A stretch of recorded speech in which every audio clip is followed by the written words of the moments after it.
Magandang araw sa iyo, Ma'am Shirley. So ito po yung ating sewing machine na napakaganda at 2-in-1. So unang i-demo ko po sa iyo kung paano po natin i-operate yung mga ordinaryong stitch bago yung pang-aging po, ma'am. Kasi yung pang-aging meron po tayong isi-set up na pressure foot at saka blade cutter po niya, ma'am. Okay, so ito po muna yung unahin natin itong ano natin, ma'am. Okay, so ito po yung catalog niya. Pwede niyo po siya basahin po, ma'am. Okay po, Ma'am Shirley. So unang-unang setup po natin, Ma'am Shirley, ito po yung transformer natin. Yung wire natin na kulay black, nito po natin isasaksak sa transformer at saka sa makina. Meron po siyang switch dito sa gilid, ma'am. Ayan, wala na po siyang power, then on and off. Huwag niyo po siya isasaktak, ma'am. At ang maganda po dito, ma'am, bago niyo matanggap yung sewing machine, pa-unbox, pa-video, din pa-share po, ma'am, sa ating shop. So maraming salamat po, ma'am. Ito po yung thread stand natin, ma'am. Ilalagay po natin dito yan, ma'am, kasi tatanggalin ko po yan pag ikakarton natin at ipake natin, ma'am. Okay? So ilalagay po natin ng ganito siya, ma'am. Ayan. Okay? So ayan po siya. Tapos ilagay niyo lang po dito to, ma'am, para hindi po bumabagsak at nahuhulog yung sinulid po natin, ma'am. So ayan po siya, ma'am. And isusunod po natin diyan, ma'am, is anuin po natin yan, ma'am. Indikitin natin yung mga tiketa ng paglalagay ng sinulid po, ma'am. So ayan po siya, ma'am. Pataas po siya, ma'am. Ganyan po. Then ilalagay niyo lang po ng ganito po siya, ma'am. Ayan. Ang rotation nito, ma'am, puro pag ganito po siya, ma'am, ha. Huwag po tayo ikot ng papunta sa likod. Paabante po siya. Then pagkatapos, dire-diretso na natin dito siya, ma'am. Ayan.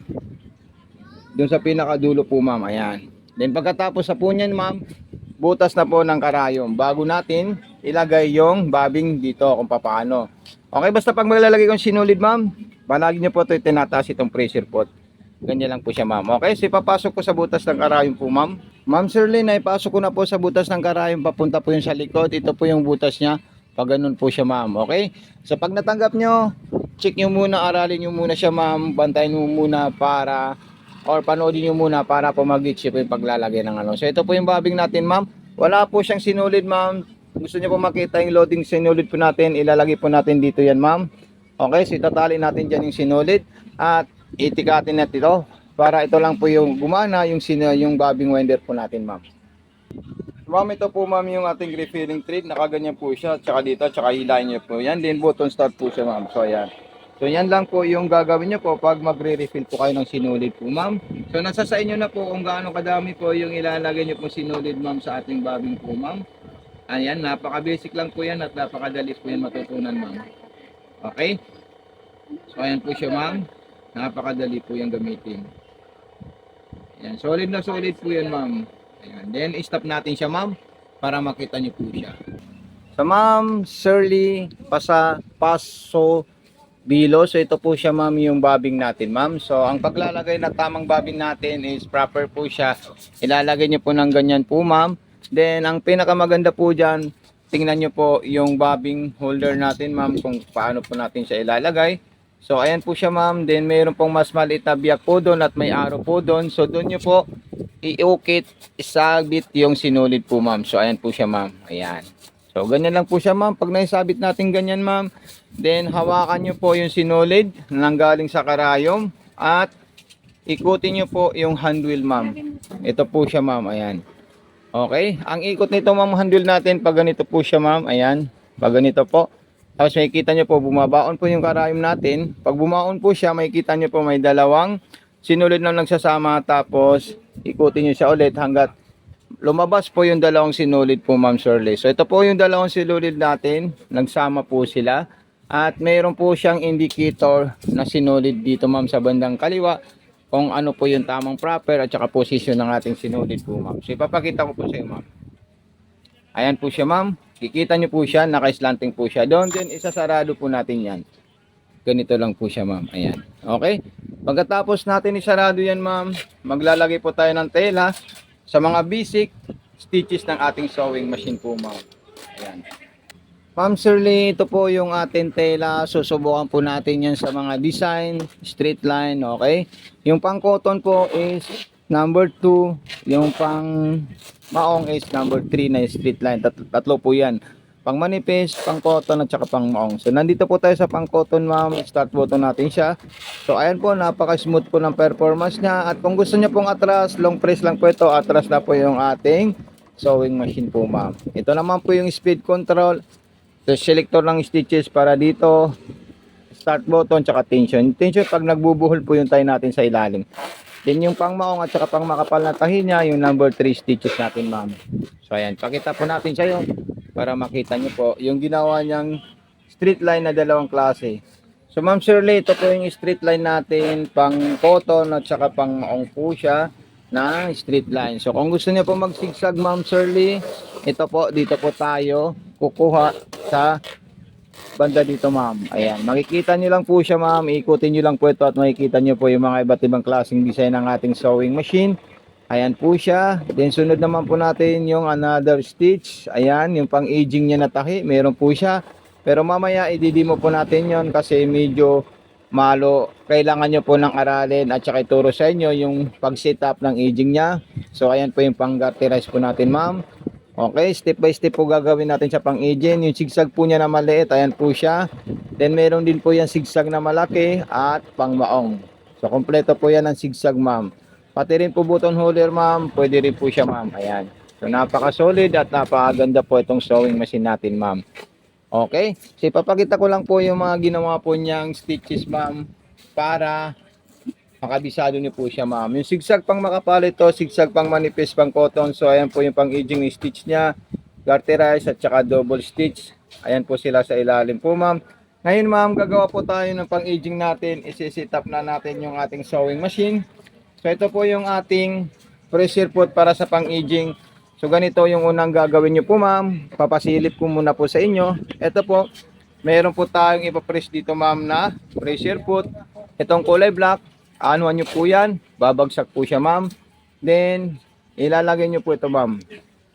Okay? Ang unang gagawin nyo, bago nyo po yan ilagay, ibaba nyo po, ma'am, itong cutter blade po niya dito, ma'am. Ayan po yung cutter blade niya. So, ilalagay nyo pong ganyan. Pagkatapos po, ma'am, ito pong pressure foot natin, ilalagay natin dito, ayan, ma'am. Okay? So, ayan po siya, ma'am. Ayan. Pag nailagay nyo po ng ganyan, ito pong nilagay natin, ano, so itataas nyo lang po ito para mailagay po siya, ma'am, sa pang-aging. Okay? So napakadali lang po yan, ma'am. Ganito lang po siya, ma'am. Ayan. Then bago nyo po ilagay yung pressure foot niya po, ma'am. Ayan. So ayan po siya, ma'am. Ayan. So pag nailagay nyo po, okay na okay po yan, ma'am. Kita nyo po siya, ma'am. Ayan. Ayan po siya. Unang gagawin nyo, ilalagay nyo muna po ito, ma'am. Babaan nyo ito, ma'am. Ayan. So nakatago po dyan yan, ma'am. Sunod nyo po dito siya, ma'am. Ayan. Pagkatapos siya po ibaba, may butas at hangganan po doon. So ito, itataas nyo po ito, ma'am. Ayan. Aging na po yung setup natin dyan. Tapos ilalagay natin yung pressure foot po, ma'am. Ayan. So pag nailagay nyo po yan ng perfect, so mag-aging na po tayo, ma'am. So ito, may aging po siyang may cutter ang ating sewing machine po, ma'am. So ayan, gaganin natin siya, ma'am. Ayan po. Okay. So ilalagay natin sa zigzagger na pang-aging. Tapos ipapakat natin yung pinakalaylayan. Okay, so dito po tayo gagawa muna sa banda dito, ma'am. Ayan. Ayan po siya. Then ibaba natin yung pressure foot. Ito po yung baba niya, yung kulay black. Ayan po siya, ma'am. Then ituldok muna natin ito, ma'am. Ayan. Pag naituldok natin, pindutin na natin yan, ma'am. So ayan na po siya, ma'am. Okay.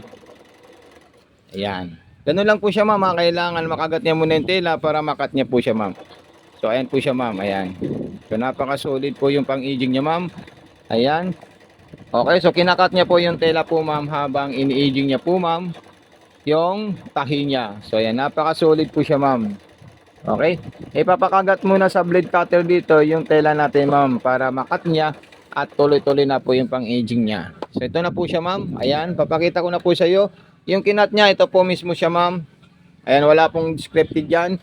At ito na po yung aging na ginawa niya. So napaka-solid na po siya, ma'am. Ayan. Grabe, napakaganda po itong aging natin, ma'am. So zigzag pa lang po yan, ma'am, ginawa natin. So gawin natin yung pang-aging niya. Ito po yung pang-aging niya, ma'am. Natahi, ayan. So ayan po. Ayan. Para makita niyo po yung back to back. Dito ko po aging naman sa kabila. Dito sa may nisnis. So ito na po, ma'am, yung ginawa niya pang-aging. Talagang napaka-solid at napakaganda po, ma'am. Okay. Ito na po siya, ma'am. Ayan. Aging na po yan, ma'am, ha. May cutter na po siya. Ito po yung kinat niya. Ayan. So, ikakat muna natin itong mga laylayan po dito, ma'am. Ayan. So, sasalpak natin ulit. Ipapakagat natin yung blade dito sa tela natin po, ma'am. Ayan. Okay. Then, kunti lang po yung kakagatin nating distance dito sa gilid para hindi maubos yung tela natin. So ayan na po siya ma'am. So ilalagay natin ulit. Itutuldok natin siya ulit ma'am ng ganyan. Para makita nyo po nakakagatin niya muna yung ano. So ayan po siya ma'am. Itutulak nyo lang po siya ng dahan-dahan para pag nakagat niya po yung tela. Ayan. So ayan. Kinagat niya po siya mismo ma'am yung tela. Then agingan niya po yan ma'am mismo. Ayan. So napakagandang gamitin po ito ma'am. Okay? Kung may katanungan po kayo ma'am, wag po kayo mahihiya mag-message sa akin ma'am. Kasi meron po tayong account. Ayan po. Isasama ko na po tong sticker ko para po ma'am matanong nyo ako at may guide ko kayo at maturuan ko kayo dito sa sewing machine na binili nyo po ma'am. Ito na po siya. Kasama na po yan ma'am sa ating sewing machine. So ito, stop natin siya para makita niya po. Ito po yung kinat niya na malit na tela. Maiksi. Ayan po siya. Then, check natin yung ginawa niyang itik. Ito po siya ma'am. Napaka-solid din po ito ma'am. At sobrang ganda po siya ma'am. Ayan. Then matanggap nyo ito ma'am. Pa-unbox, pa-video po, pa-share po ma'am. So ito po siya ma'am. Ayan, napaka-solid na po siya. Ayan. Back to back po yan ma'am. Okay. So pag tatanggalin nyo po siya ma'am, ilalagay nyo po ito ma'am. Huwag nyo po ito kalimutan nilagay kasi universal stitches po yan ma'am. At universal pressure foot. So unang gagawin nyo po ma'am bago nyo po yan ilagay ma'am. So ito papakita ko po sa inyo ulit. So ayan po siya. Okay. Si presyo po yung kulay black dito ma'am. Meron po pressing black po dito. Ayan po siya ma'am. I-zoom natin ma'am. Ayan. Ayan po siya ma'am ha. Ayan. Okay. Then press natin. Matatanggal po yan ma'am. Ayan. So natanggal po siya. Then ito namang blade cutter natin ma'am. Para ano nyo po siya. Makita nyo po kung paano po natin siya set up at tatanggalin. Nakatakas po siya. Then ibaba nyo po siya ma'am. At aangat po yung blade. Then ganito nyo lang po siya ma'am. Okay. Then ilalagay natin yung universal pressure foot ng ating sewing machine. So ayan po siya ma'am. Then pag nahihirapan po kayo, i-video ko nyo po ako ma'am. So ilalagay ko na po lahat yung ating contact number dito sa ating ano. So ito po yung kinat natin ma'am. Ilagay ko na rin po ito para makita nyo rin po siya ma'am. At ito na po yung ating mga gamit dito sa ating sewing machine. Ayan po siya. Ayan. So napakagandang sewing machine po ito ma'am. So maraming salamat ma'am. God bless and more power po sa iyo ma'am. So ito na po siya ma'am, yung ating sewing machine. Ang Janome brand na 2-in-1 po siya. Ayan. Okay? Solid na solid po yan ma'am. Maraming salamat and God bless po ma'am. Surely, huwag niyo po kalimutan i-unbox, i-video, i-share itong sewing machine natin pag na-receive niyo po ma'am. God bless po ma'am.